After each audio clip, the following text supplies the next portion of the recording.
couple familiar faces in the audience. Hi, everybody. Welcome to our second artwork alumni talks. This week, my name is Molly Cronin. I'm your host. I am a BA 25 NASCAD alum, and I'm joined today by Christine Goudie and Margot Durling, and we're here to talk about design and design in the healthcare sector in particular. So folks, just to get us started, I thought maybe Christine and Margot, if you might be willing to give us just a little introduction into your current practice as designers and maybe a project or two you're working on. Maybe Margot, would you like to get us started on that? Sure, yeah. So so many things to share. I went to NASCAD and graduated in 2006, and Glenn and I, he was kind of my cohort to get into the field of design for health. And Christine followed the year after, and sort of, we all kind of were geeking out about the same thing, the need for design, like the urgent need for design in healthcare, and how design can make things feel so much better. For me, one of the most critical industries that needs it the most, that needs that kind of care the most. So yeah, my kind of my connection to healthcare is actually in a more holistic way, where I work in public space and create a lot of public art and public interventions in spaces that provide a sense of wellness for our cities as a whole. So that's kind of where I ended up segueing from design for health. But some of the projects I've worked on, Chosen Family in the Halifax Commons, which is a very popular queer destination and marker for safe space. And it's a very colorful piece of sculptural public art. Also, another very popular one that was universally loved was the Word Mural campaign that happened in downtown Dartmouth. And gee whiz, I didn't know it would be so popular, but it was a very lo-fi and low budget intervention that just was a bunch of inspiring messages that helped to keep people's heads up during a really unprecedented time. So sometimes that's all it takes to give people a sense of mental wellness and the feeling of like, I can get through this as a community. So that's my long-winded answer. I'm so sorry. Don't you dare apologize, Margot. That's excellent. Okay, thank you. Thank you. And Christine, what about you? Can you give us a little insight into your practice and some current projects? Sure. So I'm Christine Goudie. I am co-founder and CEO of Granville Biomedical, which is a Canadian health tech company specializing in the design of pelvic health anatomical models. We sell these models throughout 13 countries. We've reached over 400 practitioners, really help educate people about women's bodies, which is long overdue. Since I started the company in 2019, we've been actively researching and developing a series of biocompatible medical grade single material swabs as well. A vaginal swab, COVID-19 swab. I got caught up in that whole whirlwind of helping the government with that. And an oral swab as well for use in healthcare. We have filed 4 patents to date. And throughout all of that craziness, I started a PhD at Memorial University in September. So I've been thrown into that as well. And it's an interdisciplinary PhD that really merges healthcare, engineering, and business together. So it's great for anyone who has their own medtech company or aspires to do so. So I'll let you know how that goes a year from now or a couple of years from now. So that's a little bit about me. Wow, both so much on the go. Amazing. Christine, can you talk a bit about how you got into working in the healthcare sector? I think maybe I heard that you began working in graphic design. If you could talk a bit about what that trajectory into healthcare looked like for you. Sure. Yeah, I went to NASCAD. I did the Bachelor of Design, focused on graphic design, which I loved. And I still use so many aspects of that throughout every single part of my career to this day. It's really funny. My story is unusual because I was about to enter into my last semester at NASCAD. I was in a different city, just having lunch with some friends. And someone said to me just so randomly, "Oh, you're going to go back and do your last semester at NASCAD. What kind of things do you design?" And I said, "Oh, well, I really want to get into product design. So I'm not sure yet." And he said to me, "Oh, well, if you're going to design products, then why don't you design products that help people?" And I thought it was a very kind of loaded statement. I was like, "Well, what does that mean?" And he said to me, "Well, I work with people with disabilities. So why don't you consider, creating things that would impact healthcare?" I thought, well, I don't know if I'm qualified to do that, but I could definitely look into it. And then specifically, he said there was issues with wheelchairs and wheelchair seating, and the people that he worked with, pressure ulcers was a really big issue that really altered people's quality of life in a negative way. So I went back to NASCAD. I developed an independent proposal, essentially, for a course in my final semester. I met Glenn, the infamous Glenn Hogan, who's here on the call. And I approached him about it. And I just said that you're going to think I'm crazy because you don't even know me, but I would like you to mentor me because I heard about your design for an aging population focus. I'd really like to get into this field. And I don't know why. I just kind of feel like it's a bit of a calling. And he said, "No, you're not crazy. It's pretty interesting stuff that's in there that designers can touch and impact." So really that's kind of where it started. And then when I graduated, I felt like I still feel very underqualified. So I went on and pursued a master's and just kept going further down that rabbit hole of what else can I design in healthcare that can help people, essentially. Amazing. Margot, what about you? You talked a bit about your sort of desires that led you into getting into healthcare, but can you tell us a bit concretely about how you came into working in healthcare? What, so maybe some early projects you were working on, et cetera? Oopsie doopsie, on mute again. I'm so sorry. Actually, it was a very similar situation where Glenn actually had created this beautiful class concept of design for health, design focused on an aging population. And I don't know if you remember this, Glenn, but I remember going to that first class and there was like 3 or 4 people in the class. And you were like, I'm really sorry, guys, but we're not going to have the class. And I was devastated because I was really pumped for the class.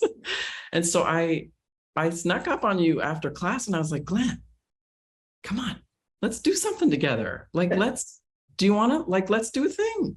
And so we went to your office and we decided like, okay, let's create our own little prototype course for design for health based on what you were going to do anyway, but just with you and me.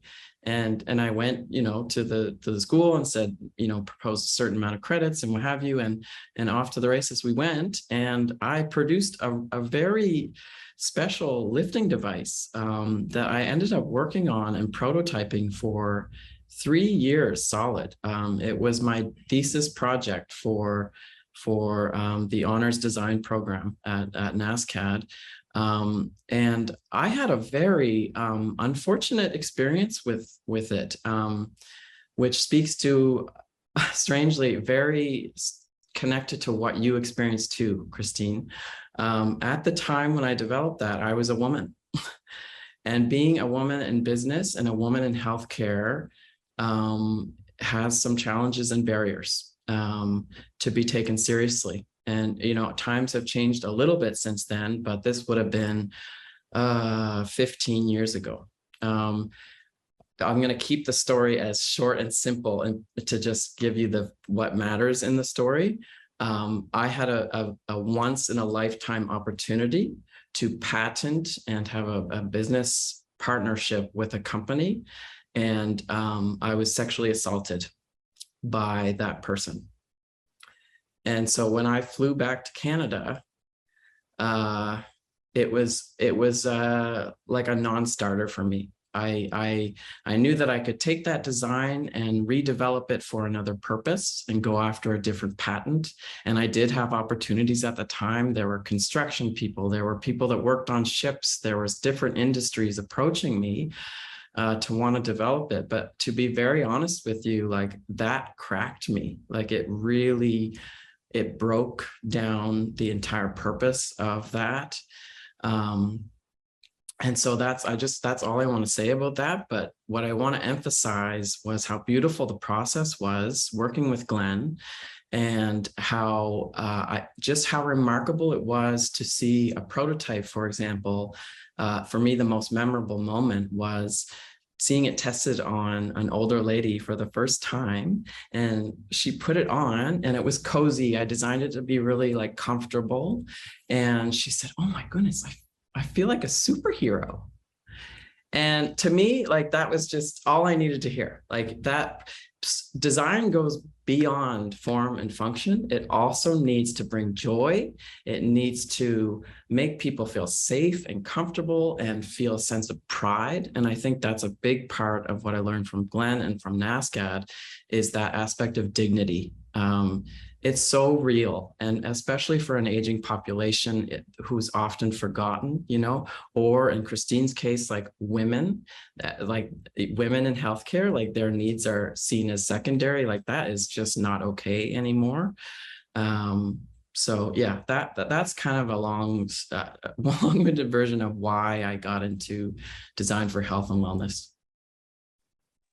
Thank you for sharing that with us, Margot. And I'm sorry to hear that you were met with such lack of care when you were clearly putting so much care into the work you do. And that's so centric in your practice.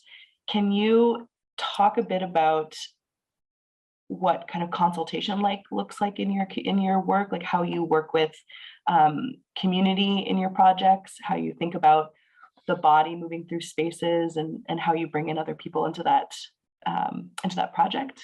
I think long-winded, my own long-winded question. No, it wasn't long-winded. We're all apologizing. Yeah.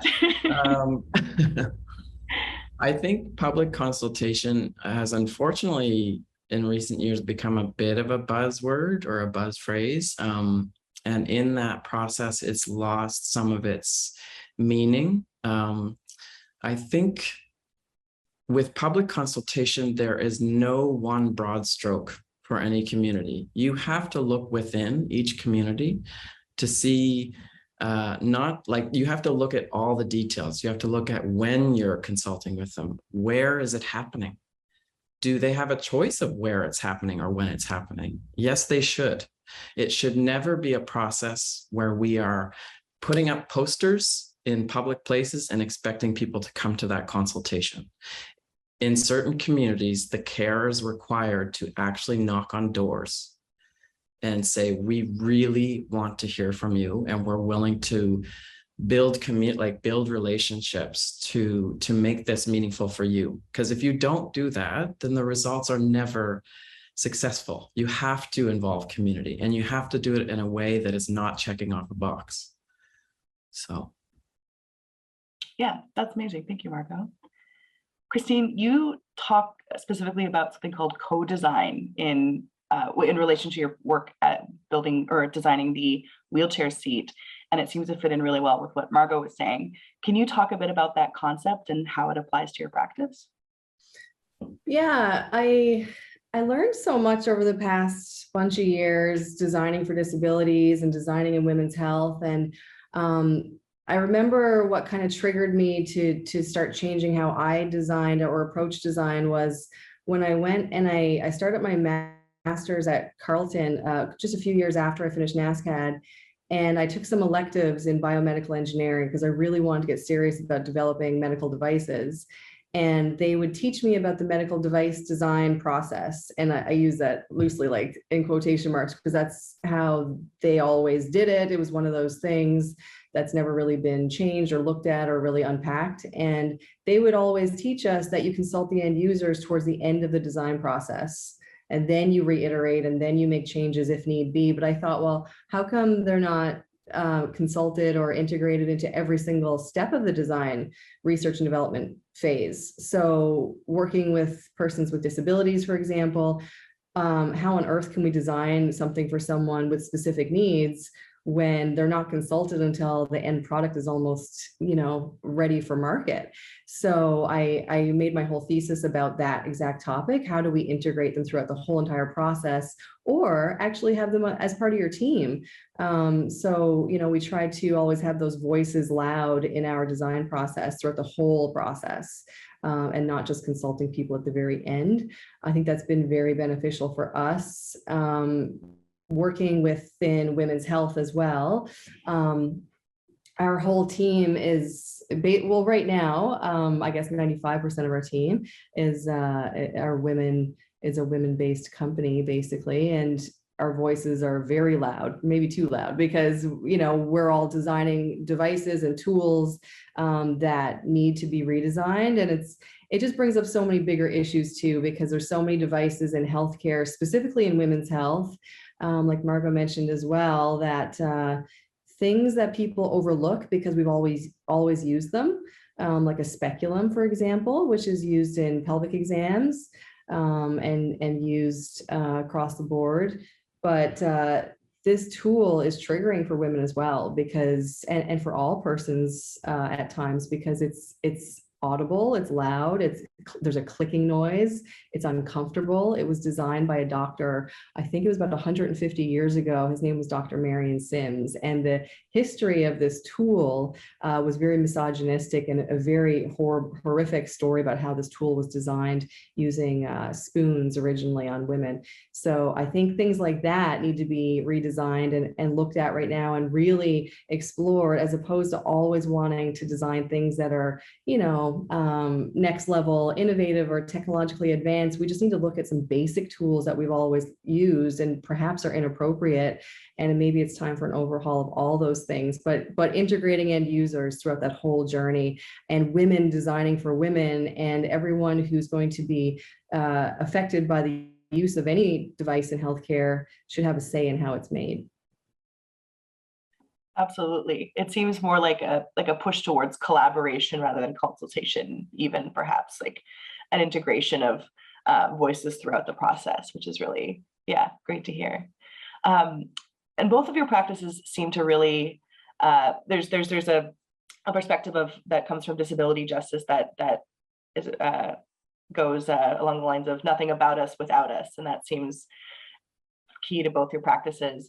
And you're both working to serve sort of underrepresented communities, whether it's working with the elderly, working with folks with disabilities, women, queer and trans people. Margot, can you talk a bit about how you describe your practice as like a human-centered design practice? Can you talk a bit about how you envision that in these spaces that you create, and designing these spaces that are like queer-centric in a way, if that makes sense? Yes. Geez, it's so personal, isn't it? Like, and I think that's why we do the work we do ultimately, because it matters to us. But I think a great example of that kind of methodology for me, recently I had the opportunity to go to Ottawa. Our studio, Fathom Studio, was selected as a finalist to design an LGBTQ plus monument, a national monument for Canada.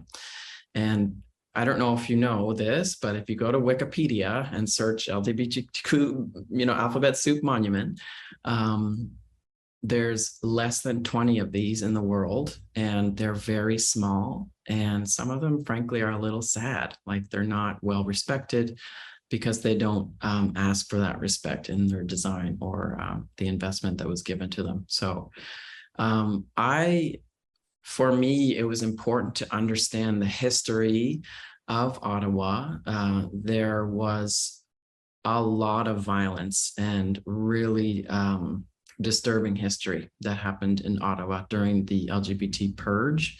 And that was kind of the purpose of this monument. So instead of sort of researching online and looking at pictures, I went there And not only did I just walk on the site, but I went in the old paths where queer people used to find safety, our desire lines, the places, because at the time you couldn't be safe in public. There was a lot of stories of people meeting in parks and in gardens to find each other, because we always do find each other. So I think it's important to understand place and history. It was the same for me when designing Chosen Family for the Commons. I was just talking about this the other day, but I went to that site like probably 100 times before even drawing those silly little shapes on paper. Like I went to one corner of the Commons and just kind of like stared at it for a while, and like went to another corner. Like I just needed to understand, because that was actually the location of where our first marches ended in Halifax in Chibuktuk. And at the time, those marches, people were wearing paper bags over their heads. So it's just important to understand place and people, and to make sure that you're integrating that into our future. So I think that's the best way of putting it. And clearly design is so fraught, it's got so many complicated histories behind these spaces and objects. And so often the intention of design is to create ease, is to create something that's whose function is 99% invisible, or however that expression goes.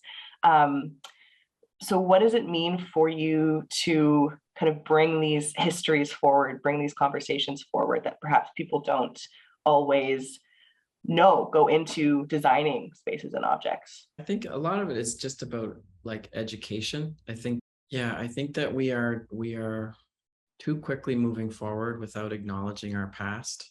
And I think that, you can't really move forward without acknowledging your history. And that is such a loaded thing for our country. And one of the most important things to think about when taking up space.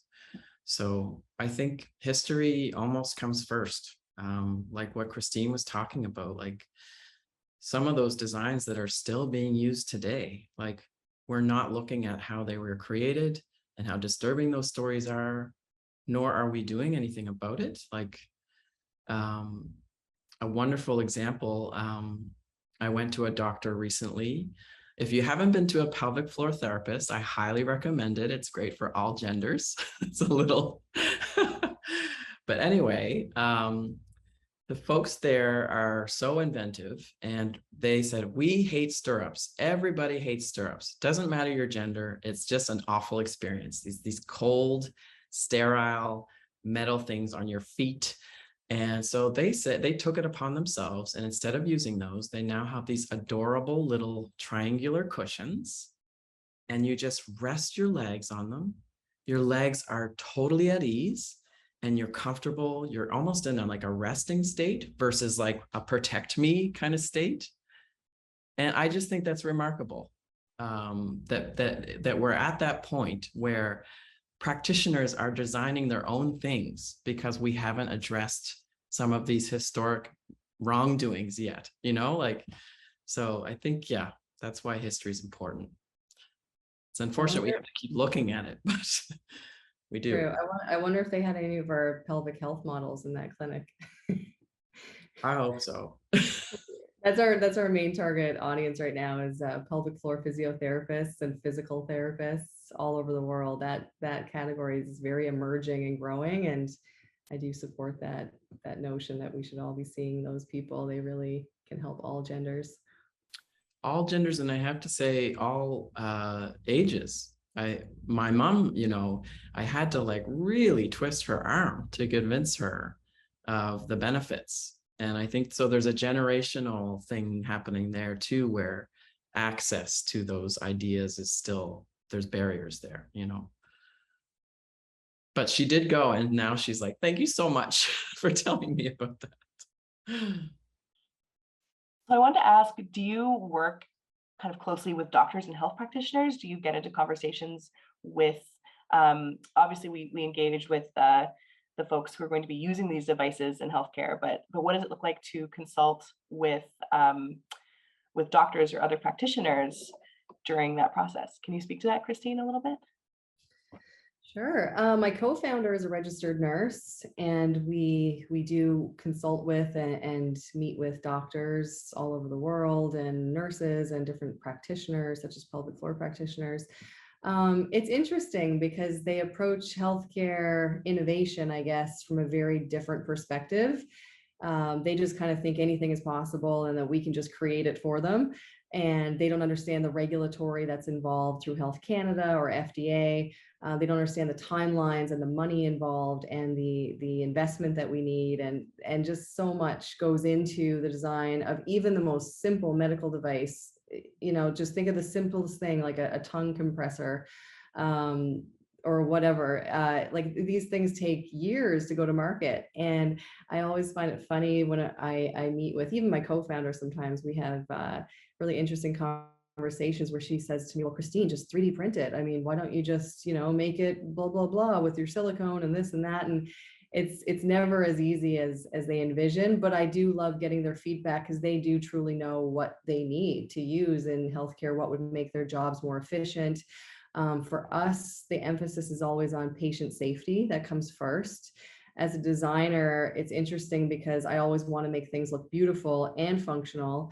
But at the end of the day, in healthcare, it's always about patient safety first and foremost. And then you work backwards from that. So how do you make the patient as safe as possible? How do you make them as comfortable as possible? How do you make the practitioner's job easier, more efficient, more effective?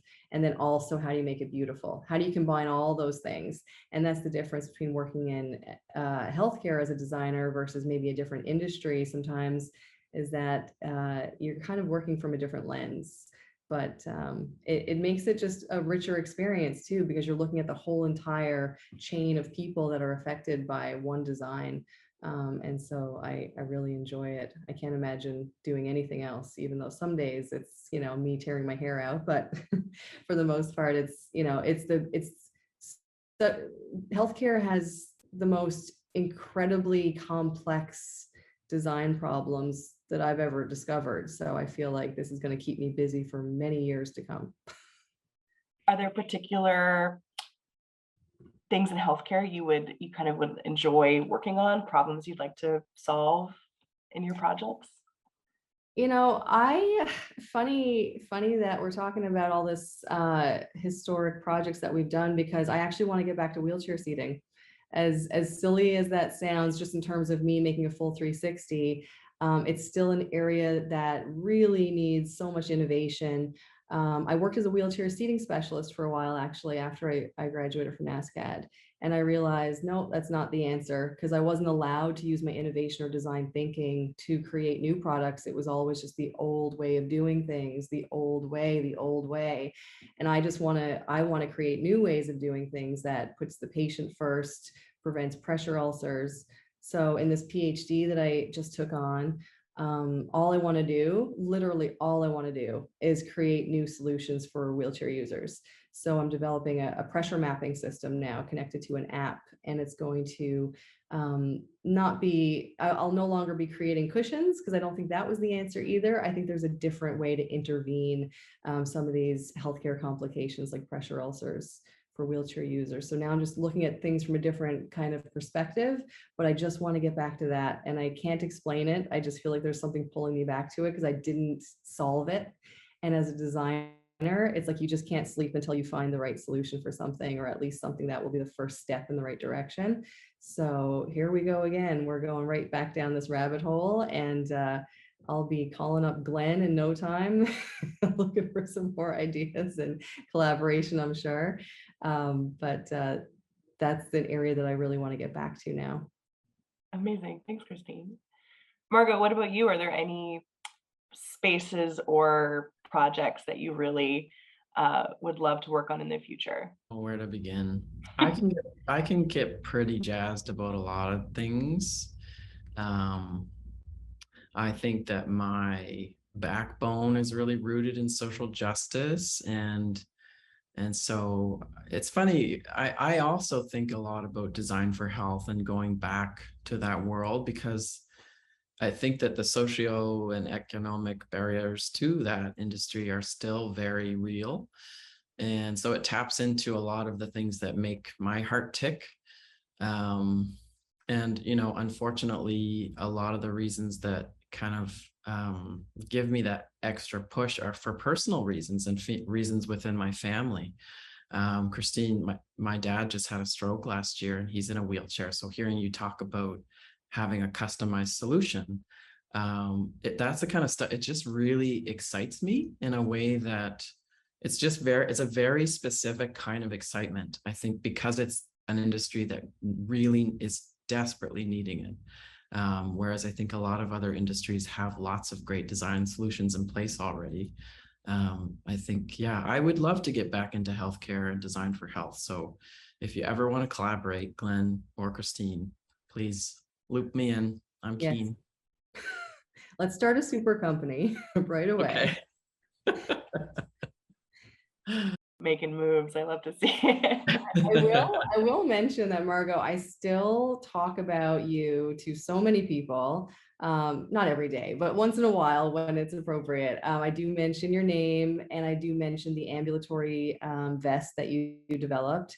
For anyone who's never seen it, Margot's vest that was described basically had handles, and I think it was a blue vest, right? And it was actually just such a beautiful thing that you created at NASCAD. But I mean, that kind of spoke to your ability to take one simple concept and create something that take something so complex and make it so simple. And there's still such a need in healthcare for things like that and that way of design thinking. So yes, let's create that super company. Let's take over the world.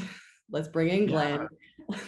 And like you heard the story earlier about, how that went for me, and how I, made that very quick pivot away from it. So it does break my heart to know that seeing my dad have a stroke and the ambulatory devices available to him today are the same as they were 15 years ago. Like, that is not okay. Not okay. It's a hoist. It looks like a hoist for like an animal in a farm, and that's not even okay for animals. That's a whole other story, but it's not humane. It's not a piece that gives dignity. I would love to see my father be able to go to Shoppers Drug Mart and buy a beautiful, cozy, comfortable, pride-filled garment that's at an accessible price, and that shouldn't be too much to ask for. So yeah, I see that need is still there for that device, and it's been so many years since that happened. So maybe we could have our own patent. Maybe we could do it ourselves. Just bring it back. Hey, if I can help in any way, I promise you I will. Yeah. Well, I have to thank Glenn, as a segue, just because I think Christine and I both ended up caring a lot about this stuff because of the work that you did before you even came to NASCAD. So I think, yeah, thank you for putting the spotlight under something that really needed to be seen. Yeah, and I second that. Thank you, Glenn, because I'm going to pipe in here just to tell some stories.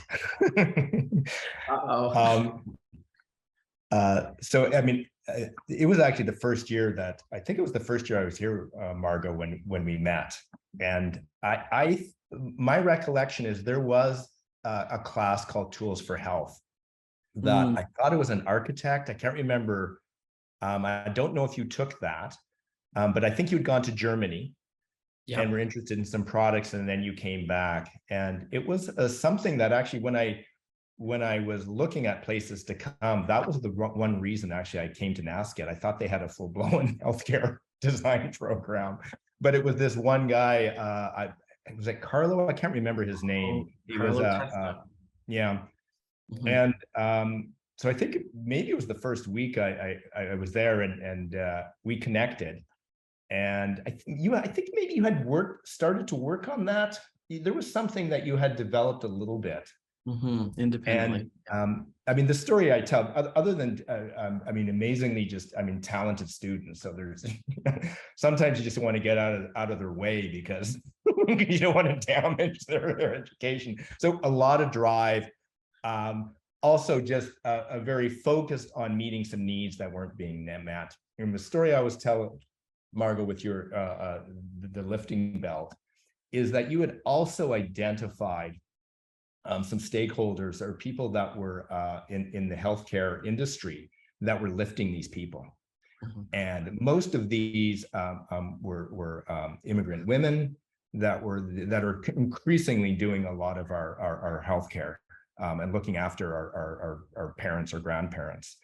And they were hurting their backs because of these kind of, and you're right, these medieval designed institutional looking products that unfortunately you're still finding, because it's really driven by an institution that is very sexist and racist and ageist and all of those. But that was interesting because that's the story I tell. It was this group that hadn't been, it was meeting the needs definitely of an older adult needing to get out in a dignified way, but also meeting this needs of these groups of people that nobody had even addressed. And they're having huge, ergonomically, it was just the stuff that was out there was just horrible. They're having back issues. And you know that when they go on leave or something, they're not getting the pay to do that. So I always thought that's the story I always tell, that you were meeting a number of these kind of marginalized groups that weren't being addressed in the healthcare. So that's always the story that I thought, oh, wow, you uncovered something that was really, for me, that was always emotional. I'm getting emotional about older people as I'm getting older, but that was something of a group that nobody ever looks at, of who's really driving and looking after the caregivers in Canada. And a lot of them are immigrant women. Anyways, so that's my story. And then of course, the other story is, and I think that was the first year, we won a bunch of awards, I believe. And it was able to be prototyped. And of course, Christine comes along, and I just pointed at you, Margot, and said, "Yeah, that's what you've got to follow." And you actually did. I mean, you won a bunch of awards too. Yeah. So the first 2 years I was here, I just like flew out of the gate, and but I flew out of the gate because I had some really engaged students that were interested in it. So thank you. Thanks, Glenn. Yeah, it's true. I had some big shoes to fill when Margot graduated, and Glenn's like, "All right, Christine, now there's only you." I was like, "Oh, damn." But Margot, and it was inspiring to see your journey with Glenn and develop products at NASCAD, because product design at NASCAD we felt like kind of a fringe community within the NASCAD community, because there weren't many people who really wanted to design products. Everyone was kind of on the graphic design stream, which is great too, which I also love, but I just had this like burning desire to make things and build things. So that was really cool to see you come before me. And then Glenn, you really kind of paved that way. And Glenn is still trying to pave the way. He was trying to launch another medical or healthcare design course last year. I know there were some efforts made there. So thank you, Glenn, for continuing to carry that torch and keep it going. Hopefully there's more interested students and people to come who are going to build some really cool things at NASCAD. And I have no doubt, because the talent that comes out of NASCAD is second to none. So. Well, I love that. It's so nice to hear you folks speak with one of your mentors. And I wanted to ask you, Christine, about how you think of yourself as a mentor. You've established a scholarship or like a bursary at NASCAD. I was wondering if you could talk about the Granville Biomedical scholarship you've set up, or fund you've set up at NASCAD. Sure. It was something I always wanted to do. I don't know when that really first came into my mind. I know after I graduated, I just couldn't afford it. Like I was like a new graduate. I was struggling to try to find my way, and eventually I did, but one thing led to another, more education, and just this whirlwind of a career so far. So when the dust finally settled last year, I was like, oh, right. I meant to do that. I really want to do that, because I wanted to pass that torch and maybe inspire someone else to take that path towards designing for healthcare. It's an unusual path. It's not one that there's ever really been a great segue created. I mean, I guess 10 years ago when I did my master's, I just started seeing the early stages of biomedical engineering, combining with industrial design, for example, at Carleton, which was really cool. But now I know there's overlapping programs. But anyways, long story short, I really wanted people at NASCAD to see that there's potential there, to see there's you know, people on the staff like Glenn and others who can kind of lead people in the right direction. And designing for healthcare doesn't mean you're developing medical devices and working through the tangly regulatory process necessarily. It could just be designing pill bottles, or it could be designing labels, or instructions for use, or wayfinding signage in hospitals. Like, there's so many different things that you can create and improve upon. As a matter of fact, whenever I do a talk now or any sort of keynote, I always open it up with, if you're interested in designing for healthcare, but you don't know where to start, well, then if you could design anything to improve the way we live, anything, what would it be? It could be something very, very simple, like, you know, a very small tool that we use in everyday life in our medicine cabinets, or again, it could just be how to improve the chances of grandma and grandpa taking their medication on time or whatnot. But long story even longer, I did want to just create a bit of a legacy that I could give back, and that was my main intention. So I hope that, you know, some students can benefit from that moving forward. I know I definitely could have used the money, so I figure, you know, let's just give back a little bit and see if that makes a difference. And it's, correct me if I'm wrong, $1,000 to a NASCAD design student, a woman who's looking into the field of working in healthcare and design. Exactly. Yeah. A woman or a female identifying individual, upper level. I was just trying to replicate where I was at when I was at NASCAD, really broke, trying to create prototypes, and just needing some sort of little bit of inspiration, or at least validation that I'm on the right track, or there's going to be a potential career here.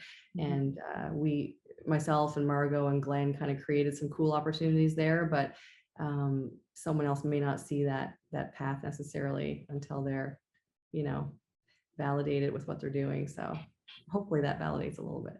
Yeah, I'm sure it will. I wanted to ask a question to both of you.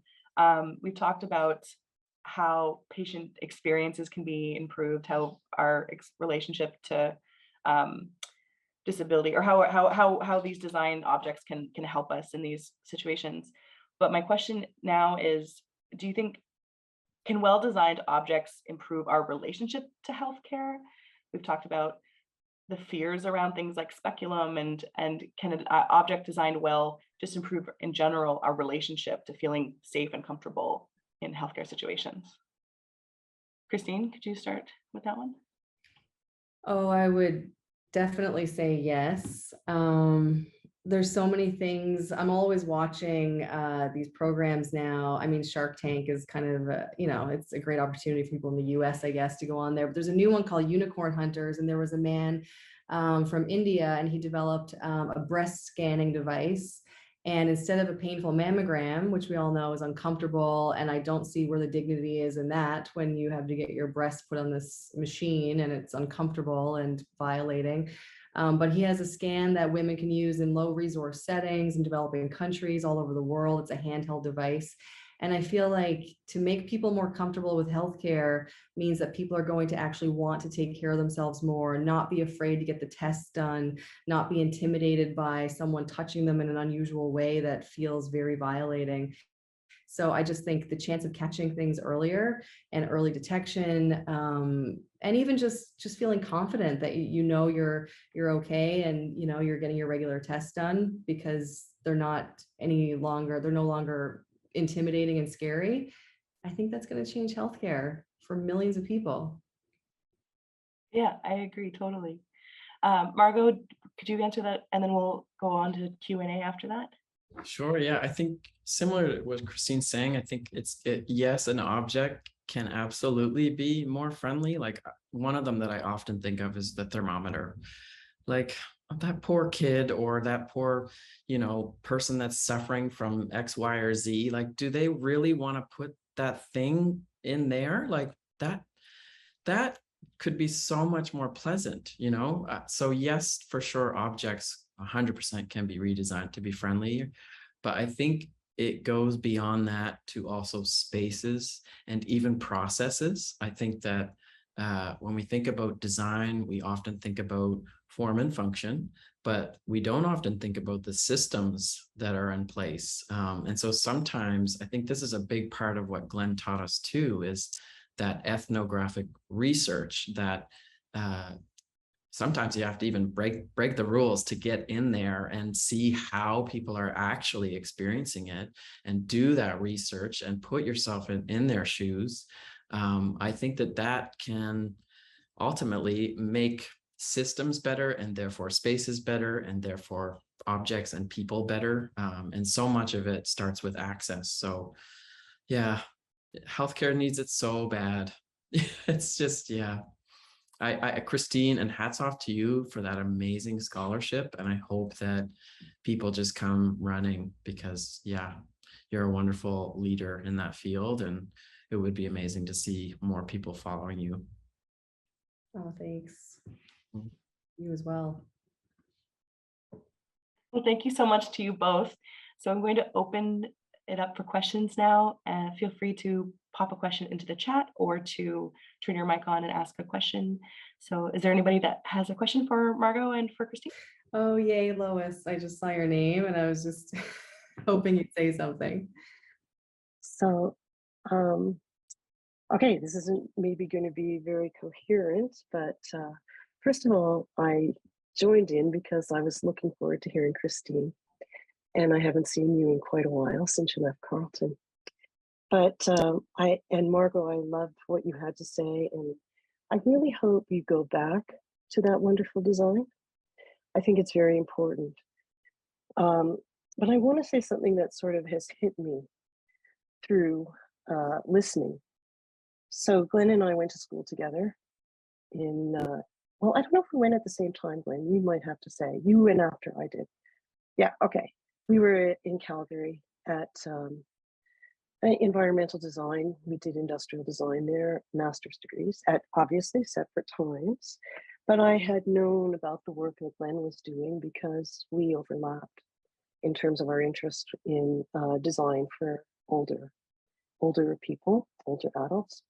And then some of my work was a little bit separate in the area of sensory aspects of design, which deals a lot with the kinds of changes that especially people who are aging go through.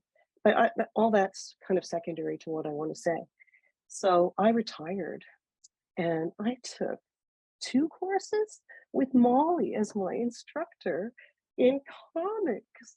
And I am having so much fun sketching and playing. And I have to say, you know, of course, in my daily life, I do have an interest in this topic, design for health. And I still am developing a resource in that area.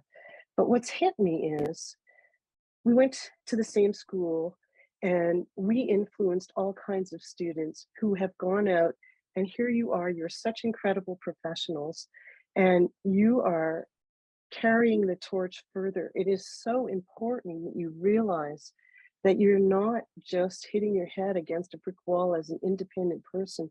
You're part of a very large network of people who have, you know, thrown their heart and soul into this kind of approach to changing the world thing by thing, and maybe fewer things by fewer things, but better things by better things is probably the way, so that we can do things like make comics and play, and really our lives can be worthwhile, because the things that you're doing, they have to be they're kind of invisible.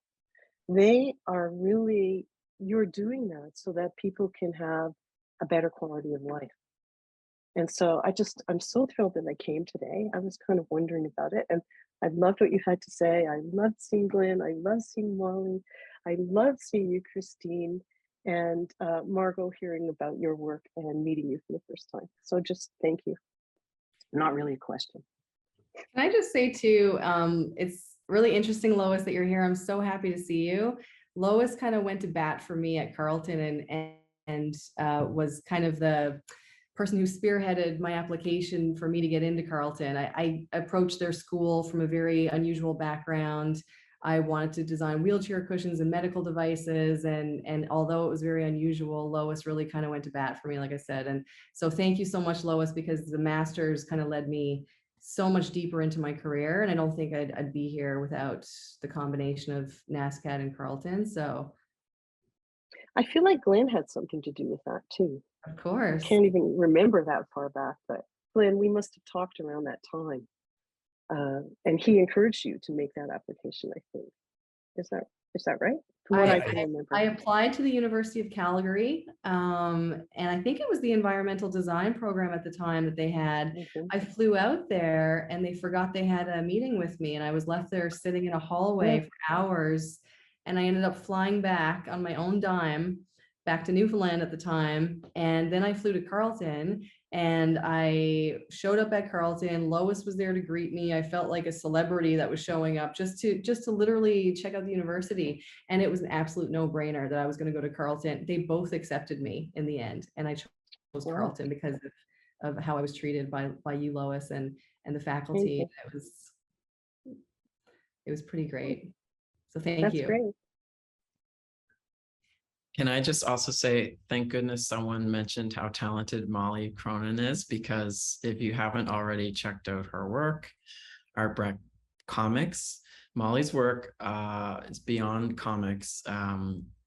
Your work has become quite iconic in Halifax. Molly's been asked by a number of people to like do portraits and true representations, and representations that we haven't necessarily seen before. So yeah. I'm so glad someone mentioned how amazing you are, because you really are amazing, Molly. Oh, shucks. Thank you, guys.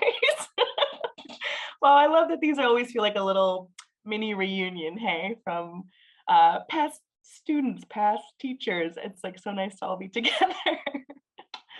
Does anybody have any more questions for Margot and Christine?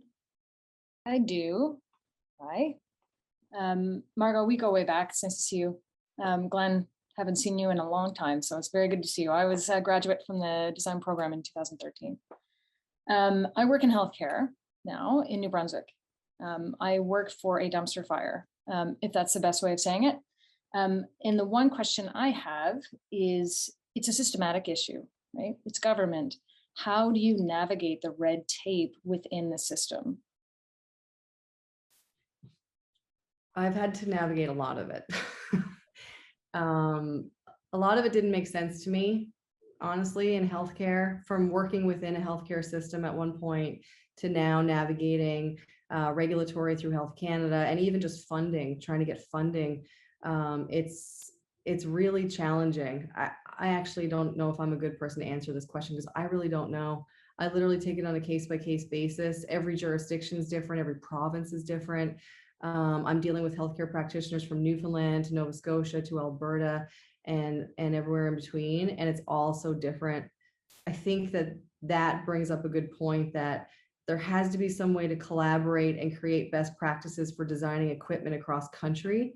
I don't know if this is relevant, but let's just use my background as an example. Like Praxis Spinal Cord Institute in Vancouver has a Spinal Cord Institute registry right across Canada throughout all the jurisdictions and trauma centers, and they actually develop best practices together and implement them together. So I don't know if that's, relevant for this, or how we could kind of take this and move it forward a little bit, but it's a complicated thing to navigate for sure.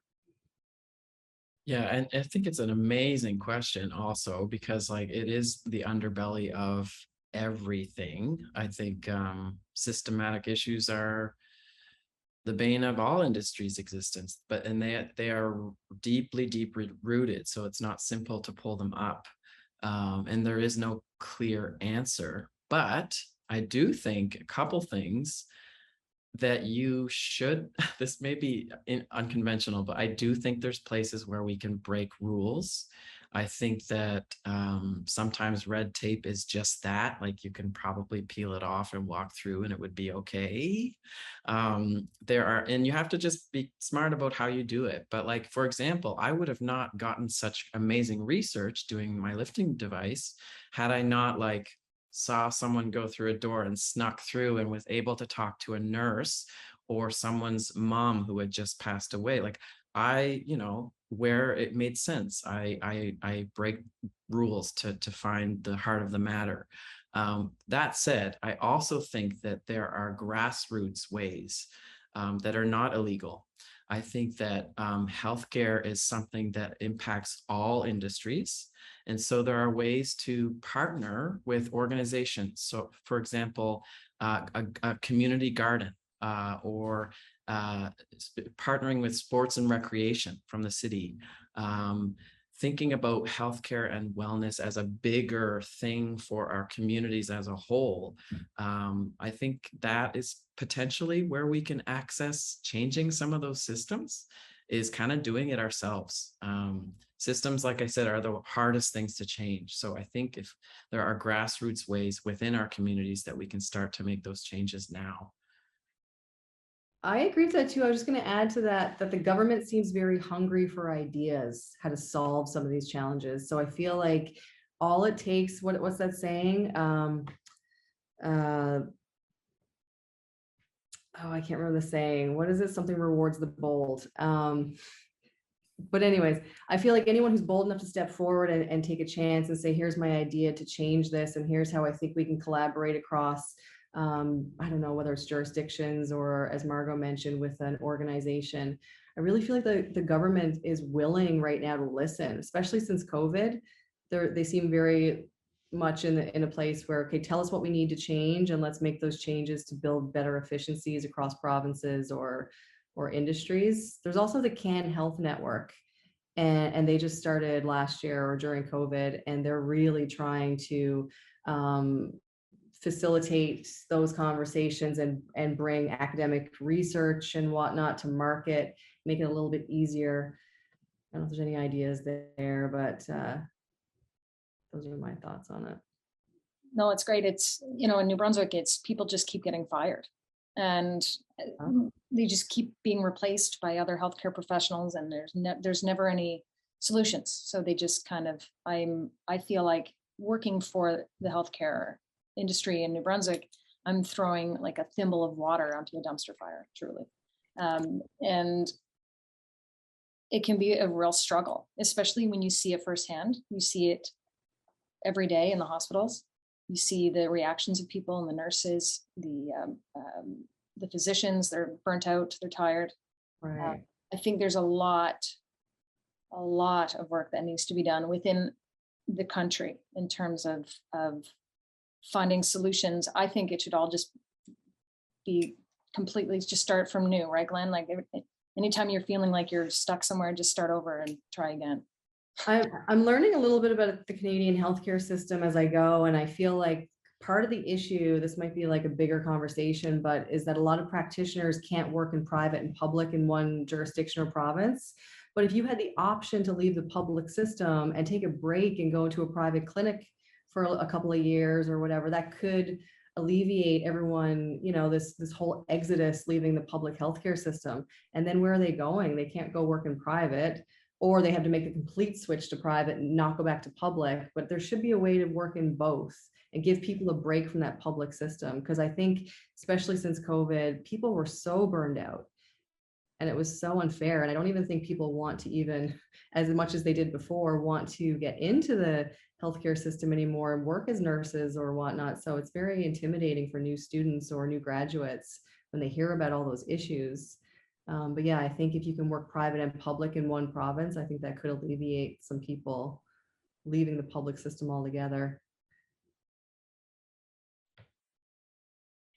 We had a question in the chat. This will be for Christine and Margot, and probably also a little bit for Glenn. The question was, any advice or insights for students interested in the product design at SCAD? Do you have any advice for incoming students in product design at now? I think you should create a proposal, sit outside of Glenn's office day after day until he finally gives you 10 minutes. So sorry, Glenn. I really think students need to advocate for this. Like students need to go to the faculty, students need to drive this now. Like we've kind of created, I guess, forged a bit of a path, but Glenn has tried as much as he can as well, but students, the uptake just wasn't there. But if more people know they can actually learn about product design, they have someone like Glenn that they can actually work with. I mean, it's such a great opportunity, but they really need to push this and say, hey, we want to learn more about product design. We want to learn how to design for healthcare. I think that could really help NASCAD see that need from the students level. And Julian's in my class just before, it was the last person I saw before I got here. So I'm glad Julian came. Probably a good indication is both Margot, Stephanie, and Christine did independent studies with me, and they proposed something. Usually it was something around healthcare. So that was one of them. And I think you got out of a studio based on that. And also exhibited. So it was also you prototype too, and had to present it. Stephanie, we went up to New Brunswick, didn't we, and presented. So that was one way. We used to have a program with Stephanie, and you were involved, where we had engineering, 6 engineering students, 6 business students, and 6 design students, and most of our projects were around healthcare. Not necessarily medical products, it was more health and well-being kind of products. And that's another thing. I think medical products are another very difficult and to do, and especially at an undergraduate level. But that would be one way. The other thing, Margot, you went to Germany to do some product design, didn't you? So yeah, so sometimes there's an opportunity of going to an industrial product design program. I mean, that's always the problem, Julian. We just don't have enough to sustain, just to sustain it here. Also, my company offers an internship. I think it's to replace a 3-credit course. Every semester we offer it. We don't even have an intern right now. So if anyone's interested in here listening, we are looking for a student to come on board and join us for a few months. And you're going to really get a feel for healthcare if you do an internship. I think if there's any way to do that, I think that's really beneficial as well, to see if that's for you. You'll get your feet wet that way, and you know, you might get in there and realize it's not for you, but you might get in there and realize this is my passion. So an internship would be a really great way to figure that out as well. I will just say Julian's class, and I think there's about 22 of us, and I think last year, Christine, with that, doing that, you coming kind of back into NASCAD, it got me kind of reinvigorated around some of that healthcare issues again, because I had been kind of leaving it. But this year we're doing Parkinson's, and really interesting stuff. And I'm always so impressed with our students in terms of the sensitivity around issues. And just the engagement. So, and Julie and I have had a lot of talks about trying to understand it and empathize, and with people living through stuff that we haven't, you know, you look at. But so I'm always really impressed with how our students approach. And I don't know if that's NASCAD students, but there's a plug for NASCAD students. Hey, I would love to teach a course. So if there's ever an opportunity in the future, Glenn, or anyone at NASCAD, to create that course, yeah, maybe Margot is willing to come in and we can do some really cool talks on different aspects of designing for healthcare. I think it'd be a really great course. But yeah, I think it would be too. Just throwing that out there. I had some advice too, is make friends with your student advisor, buy them a lot of coffee and cookies, and constantly apologize, because you are going to get your way, because you are the student, you are guiding your path. NASCAD is just giving you the opportunities to do that. And so Glenn was stuck with me several times through my career at NASCAD. And yeah, my student advisor hated my guts for a long time, but that's how it was going to be. So.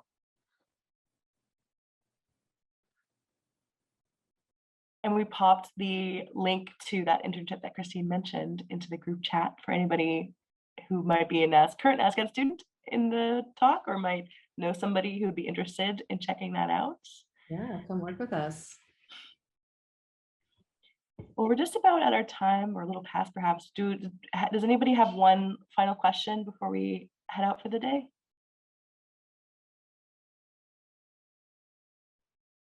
I would like to ask one question a little bit about some of the kind of, I guess, like the barriers in terms of convincing people that what you have is a valuable concept.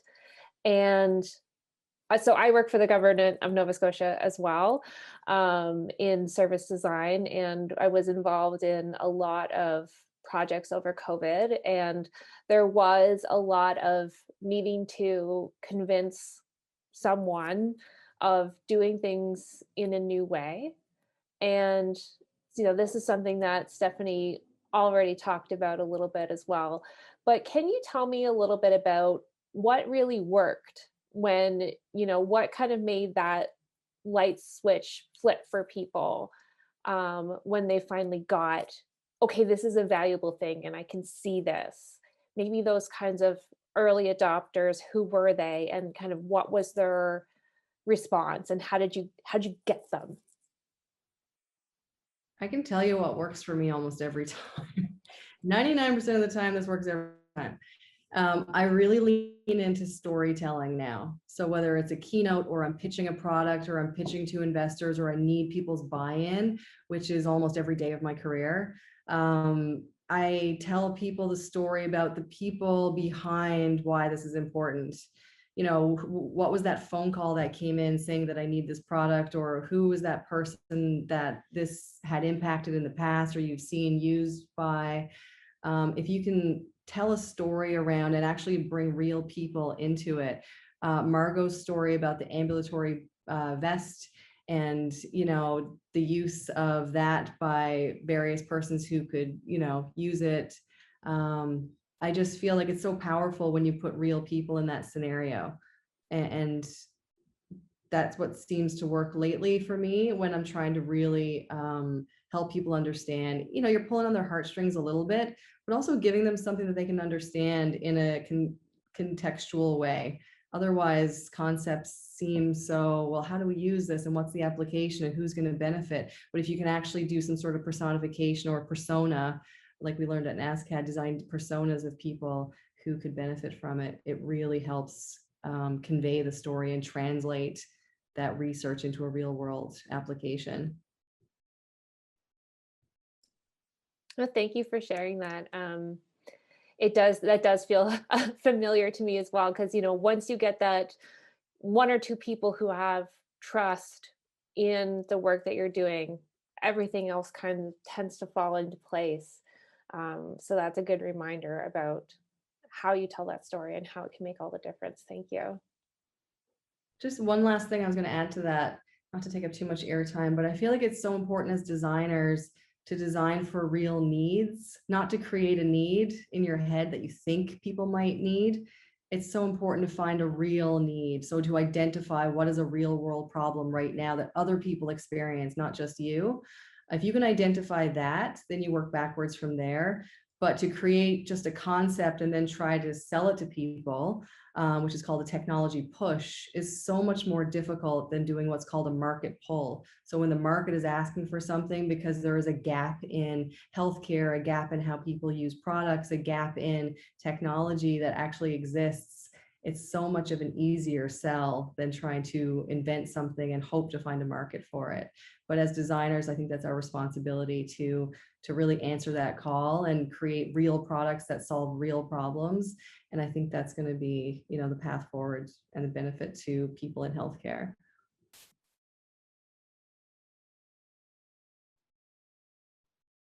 Amazing. Thank you so much, everyone. Christine, Margot, thank you for joining us and for telling us so much about your work and for giving us so much advice and insight. I've popped information about both Christine and Margot's work into our chat if you're curious to learn more or to check out any of the things we talked about. And we're going to be back doing an art talk next month, November 15th, to be announced guests, but same place, same time. And thank you both again so much. And thank you, Glenn. Thank you, everybody. Thank you so much. Thank you so much, Molly, and to NASCAD alum. Yeah. Yeah, thank you, NASCAD alum, for bringing us all together for this little NASCAD reunion. Thanks, everyone. Thanks, everyone. Thanks. Take good care, everyone.